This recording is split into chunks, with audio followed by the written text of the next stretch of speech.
Hi peeps, it's Tersse back in squat box again, and it is another Scottish politics thing. I know you're probably getting fucking bored with this by now, you know what I mean?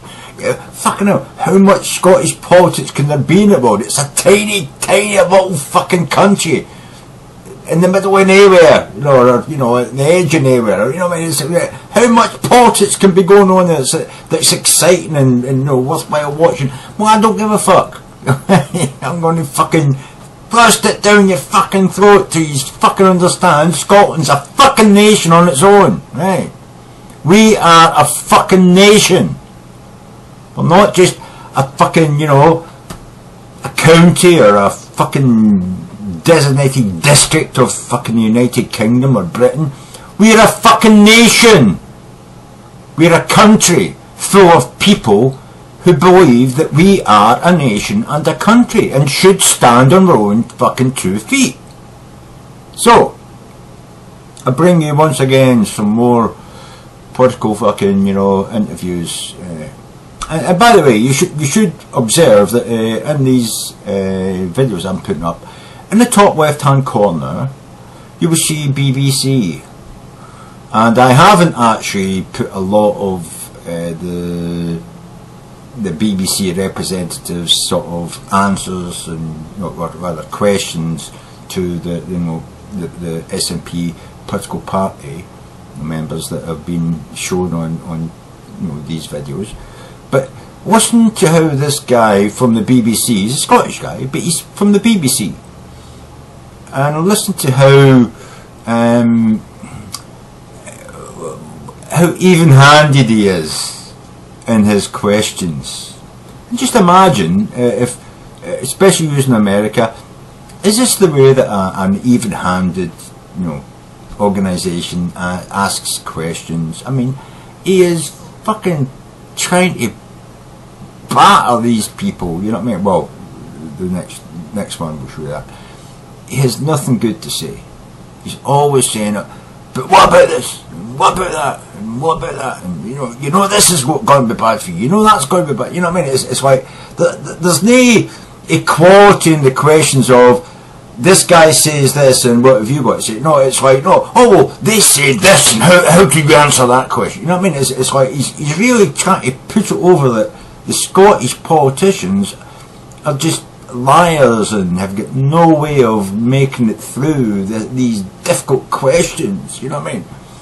And yet, I haven't showed you them before, but in this one, it's a perfect example of how the Scottish politician does have answers for his questions.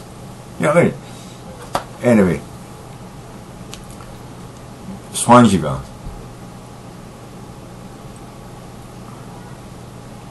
And I dearly hope that you're enjoying watching these videos, of Scottish politics, because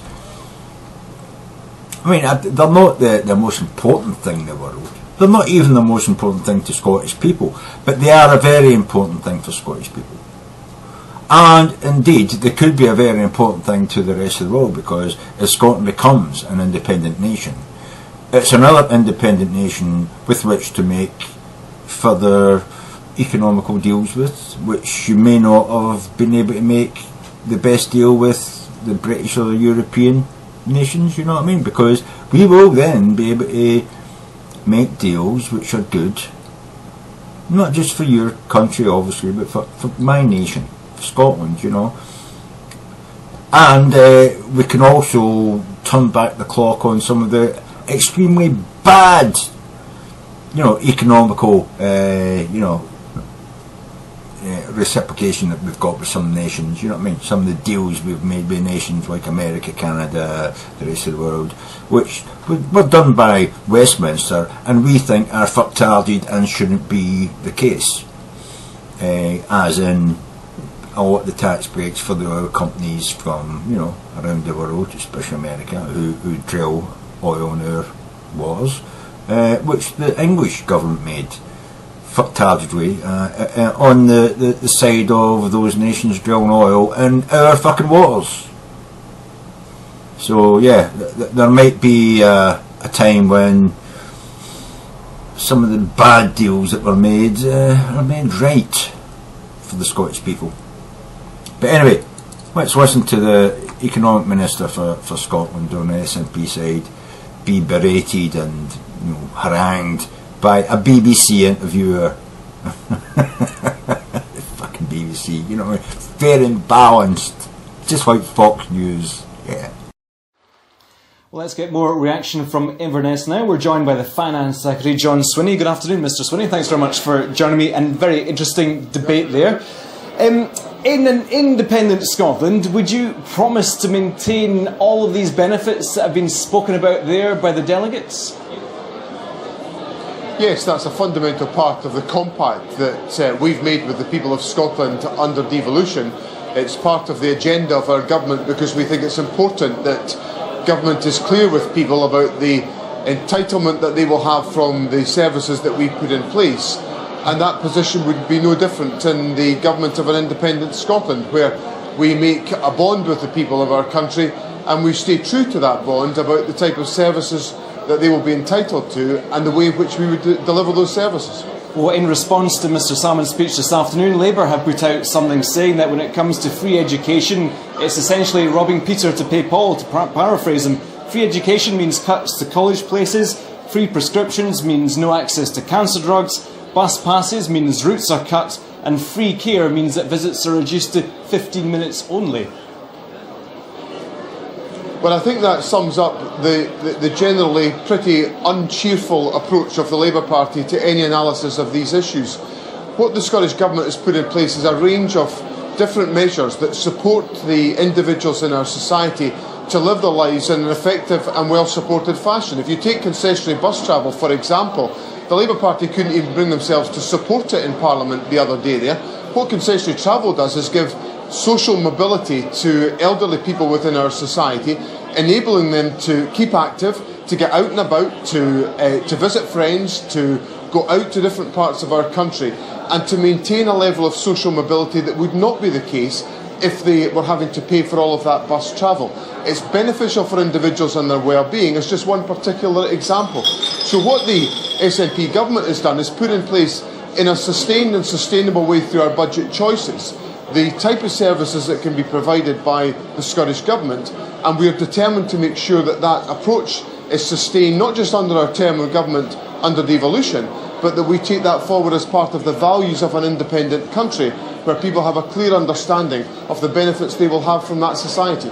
But is it sustainable? Mr Salmon was pointing out in his speech of possible future tax increases by a Westminster government if Scotland did not become independent, but surely you will be facing some of these same financial pressures in an independent Scotland. I mean, look at the share of the Scottish national debt, 8% population share, that would be about £120 billion, wouldn't it? Well, but it's hardly going to be new debt. The country's riddled with debt just now, created by the United Kingdom system. So, of course, there is going to be debt that we will inherit, and we will have to service that debt.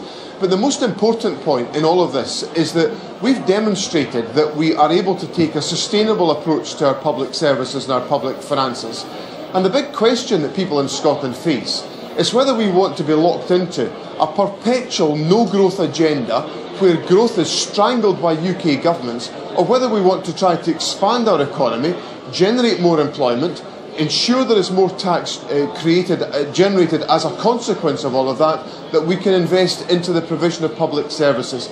Now that choice is only on offer to people under independence, where we can grow the Scottish economy, expand the level of employment in our country, and as a consequence generate more revenues that we can invest in public services. That's the opportunity that a yes vote in the referendum opens up for people in Scotland. Well, you probably need to borrow to be able to do that, and that's what the Chancellor says he doesn't want to do, because he thinks that's not the right way forward, to borrow more to fund that. And of course, looking at the figures, Scotland is less in deficit than the rest of the UK, but we're still in deficit. But if you look at the Chancellor's position, he says that he doesn't want to borrow anymore. The Chancellor is borrowing £244 billion more than he expected to borrow when he came to office. So he's borrowing more, yes, but he's borrowing more to invest in failure of an economic policy and economic strategy. Now, what we want to make sure is that we take a responsible approach to the public finances. You're absolutely right in your analysis that Scotland is in deficit, so is the UK, but we're in a relatively stronger financial position, able, if we choose, to invest more in the economy, able, if we choose, to invest in reducing debt faster, able, if we choose, to invest in a long-term oil fund to benefit the country. But the crucial point is those choices only become available to us if we are an independent country and are able to take those decisions on our own behalf in the best interests of the people of Scotland. And that's really the choice that faces people in the referendum. It's either we get locked into an agenda from the UK government which is about dealing with the costs of failure, right, or we invest in our country by taking our own decisions. Mr. Sweeney, thank you very much for joining us. We'll have to leave it there, I'm afraid. Thank you.